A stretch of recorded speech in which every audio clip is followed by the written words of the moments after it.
మన ఇంట్లో తయారు చేసుకున్నటువంటి ఈ యొక్క లిక్విడ్ తో ఇత్తడి సామాన్లు అయితే ఇలా మంచిగా మెరిసేలాగా తయారు చేసుకున్నాను. ఇది నేను తయారు చేసుకున్నది.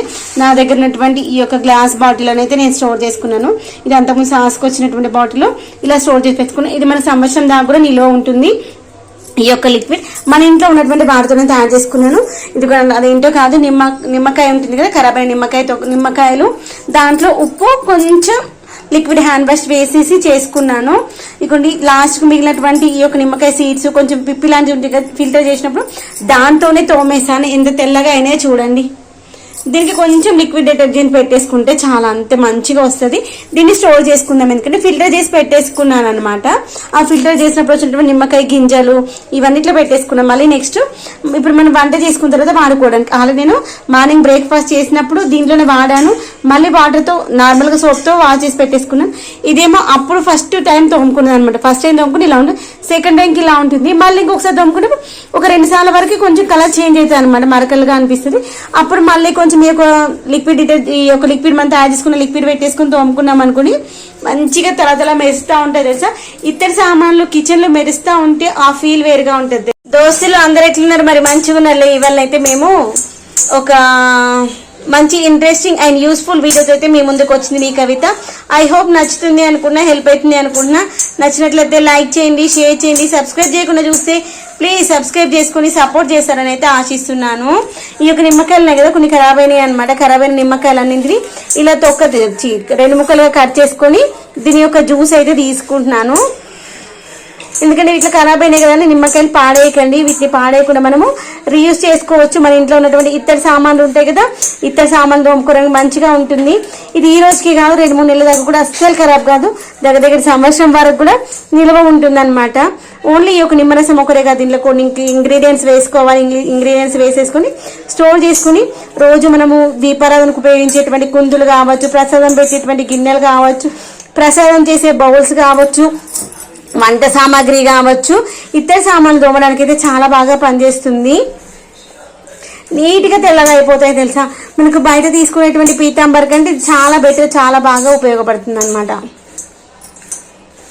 ఇదిగోండి ఈ విధంగా నిమ్మరసాన్ని మంచిగా క్లీన్ చేసుకొని ఇలా గిన్నెలకైతే తీసేసుకుందాము. మన దగ్గర ఏమైంది నీకు మనము నిమ్మకాయ రసం పిండి పెట్టుకున్నాం కదా, నిన్న పిండి పెట్టిన చేద్దాం అనుకున్నా, మర్చిపోయినా. ఉప్పు, దాంతోపాటు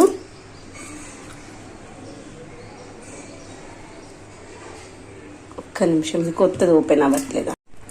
సాల్ట్ వేసుకున్నాం కదా, తర్వాత లిక్విడ్ హ్యాండ్ వాష్ కానీ లేదంటే సర్ఫ్ ఉంటుంది కదా, సర్ఫ్ కానీ వేసుకోవాలి. ఎందుకంటే మనం తోముకునేటువంటి ఇత్తడి పాత్రలకు ఉన్నటువంటి జిడ్డు పోవాలి కదా, అందుకోసం అనమాట. ఉప్పు క్వాంటిటీ మాత్రం ఎక్కువగా వేసుకోవాలి, ఎందుకని నిమ్మరసం పాడవకుండా ఉంటుంది. దాంతోపాటు మనం పాత్రలు తోమేటప్పుడు తెల్లగా కావడానికి ఉప్పు కూడా బాగా ఉపయోగపడుతుంది. ఇలా ఒకసారి మంచిగా మిక్స్ చేసుకొని దీన్ని చాయ్ జాలి పెట్టేసుకొని మంచిగా వడగట్టేసుకుందాము.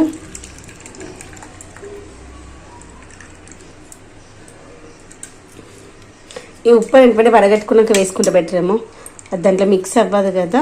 లేదంటే బాటిల్లో పోసుకున్నప్పుడైనా వేసేసుకోవాలి.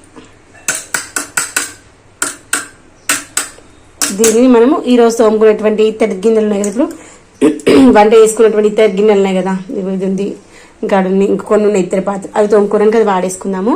ఇప్పుడు దీంట్లో ఇంకా కొంచెం ఉప్పు వేస్తాను. ఇంతకుముందు ఉప్పు అంత బయటే ఉంది కదా, దీన్ని ఒక బాటిల్లో పోసి పెట్టుకుంటాను. ఆల్రెడీ నేను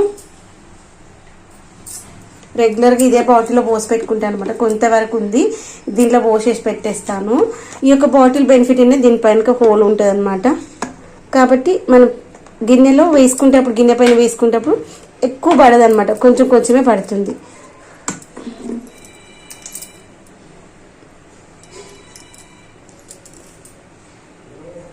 దాంట్లోనే నింపేసి పెట్టేసుకుందాం. ఫైనల్గా అయితే ఈ యొక్క నిమ్మరసాన్ని ఈ యొక్క గ్లాస్ బాటిల్ అయితే స్టోర్ చేసుకున్నాను. ఇంతకుముందు ప్లాస్టిక్ బాటిల్ ఆల్రెడీ పాతది ఉందన్నమాట, అది అయిపోయిన తర్వాత ఇది పోసేసుకోవచ్చు అనేసి ఇప్పుడు ఇలా బయటనే పెట్టేశాను. కాసేపు ఈ యొక్క బాటిల్ కొంచెం తడిగా ఉండే అనమాట, అది 2 పెట్టేస్తే కాసేపటి వరకు బాగుంటుందిలా అనిపించింది. మన దగ్గర ఎక్కువ నిమ్మకాయలు మంచి ఫ్రెష్గా ఉన్నవి ఉన్నా కానీ ఈ విధంగా స్టోర్ చేసుకోవాలి అంటే ఆ యొక్క నిమ్మరసంలో చక్కెర ఉప్పు 2 వేసేసుకొని ఫ్రిడ్జ్లో పెట్టుకుంటే 2-3 నెలల దాకా కూడా అస్సలు పాడవదు అనమాట. నేను నిమ్మకాయలు ఎప్పుడైనా ఉన్నాయనుకొని అట్లా ఒక బాటిల్లో పోసి పెట్టుకుంటే మంచిగా. ప్లాస్టిక్ అంటే ఇలా గ్లాస్ బాటిల్ అయితే బెటర్. అప్పుడు మనము తాగడం కోసం అనుకోండి ఎక్కువ క్వాంటిటీలో చక్కెర వేసుకోవాలి, తక్కువ క్వాంటిటీలో ఉప్పు వేసుకోవాలి. తర్వాత మనం ఒక గ్లాస్కి 1 స్పూన్ చొప్పున తీసేసుకొని ఆ వాటర్లో కలిపేసుకొని మనం డైరెక్ట్గా మనము నిమ్మరసం చేసుకోవచ్చు. అప్పుడు రిమైనింగ్ కొంచెం షుగర్ తక్కువ పడుతుంది, ఆ యొక్క షుగర్ అయితే వేసుకుంటే సరిపోతుంది. చూసారా, మనం ఈ విధంగానైతే నిమ్మరసం అయితే స్టోర్ చేసి పెట్టుకోవచ్చు. ఇతర సామాన్లను మెరిపించేటువంటి శక్తి ఈ యొక్క లిక్విడ్లోనైతే ఉంది, గుర్తుపెట్టుకోండి. ఈ లిక్విడ్ ఎలా తయారు చేసాము ఏంటంటే ఈ యొక్క వీడియోలో చూపిస్తాను. మన ఇంట్లో ఉన్నటువంటి వంట సామాన్లు కావచ్చు, లేదంటే దేవుడి రూమ్లో వాడేటువంటి ఇత్తడి ప్రమిదలు కావచ్చు, పూజకు సంబంధించినటువంటి వాటికి కావచ్చు, ప్రసాదం గిన్నెలు కావచ్చు, ప్రసాదం తయారు చేసే గిన్నెలు కావచ్చు, అవన్నింటిని కూడా మంచిగా ఇలా మెరిసేలాగా తయారు చేసేటువంటి లక్షణం ఈ యొక్క లిక్విడ్లో ఉంటుంది. ఈ యొక్క లిక్విడ్ మనము తయారు చేసి పెట్టుకున్నాక సంవత్సరం దాకా నిల్వ ఉంటే గుర్తుపెట్టుకోండి.